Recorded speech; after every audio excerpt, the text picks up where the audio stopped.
ನನ್ನ ಎಲ್ಲ ಯೂಟ್ಯೂಬ್ ಬಳಗದವರಿಗೆ ವಂದನೆಗಳು. ಈಗ ಒಂದು ವಚನವನ್ನು ಹೇಳ್ತಾ ಇದ್ದೇನೆ. ವಚನವನ್ನು ಬರೆದಿರುವಂಥವರು ಷಣ್ಮುಖ ಸ್ವಾಮಿ. ಅವರ ಕಾವ್ಯನಾಮ ಅಖಂಡೇಶ್ವರ. ತುಂಬ ಅರ್ಥಪೂರ್ಣವಾಗಿದೆ, ಕೇಳಿ. ಅಗ್ನಿಯ ಸಂಗದಿಂದ ಕಾನನ ಕೆಟ್ಟಂತೆ, ಜ್ಯೋತಿಯ ಸಂಗದಿಂದ ಕತ್ತಲೆ ಕೆಟ್ಟಂತೆ. ಅಗ್ನಿಯ ಸಂಗದಿಂದ ಕಾನನ ಕೆಟ್ಟಂತೆ, ಜ್ಯೋತಿಯ ಸಂಗದಿಂದ ಕತ್ತಲೆ ಕೆಟ್ಟಂತೆ.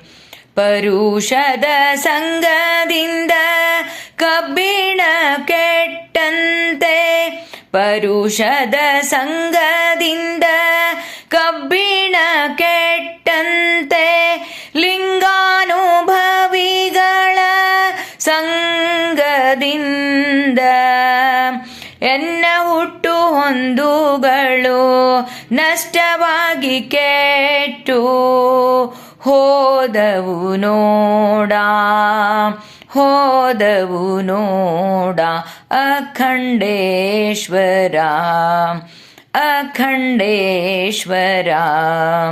ಅಗ್ನಿಯ ಸಂಗದಿಂದ ಕಾನನ ಕೆಟ್ಟಂತೆ, ಜ್ಯೋತಿಯ ಸಂಗದಿಂದ ಕತ್ತಲೆ ಕೆಟ್ಟಂತೆ. ಪರುಷದ ಸಂಗದಿಂದ ಕಬ್ಬಿಣ ಕೆಟ್ಟಂತೆ, ಪರುಷದ ಸಂಗದಿಂದ ಕಬ್ಬಿಣ ಕೆಟ್ಟಂತೆ. ಲಿಂಗಾನುಭವಿಗಳ ಸಂಗದಿಂದ ಎನ್ನ ಹುಟ್ಟು ಹೊಂದುಗಳು, ಎನ್ನ ಹುಟ್ಟು ಹೊಂದುಗಳು ನಷ್ಟವಾಗಿ ಕೆಟ್ಟು ಹೋದವು ನೋಡ, ಹೋದವು ನೋಡ. ಅಖಂಡೇಶ್ವರ, ಅಖಂಡೇಶ್ವರ.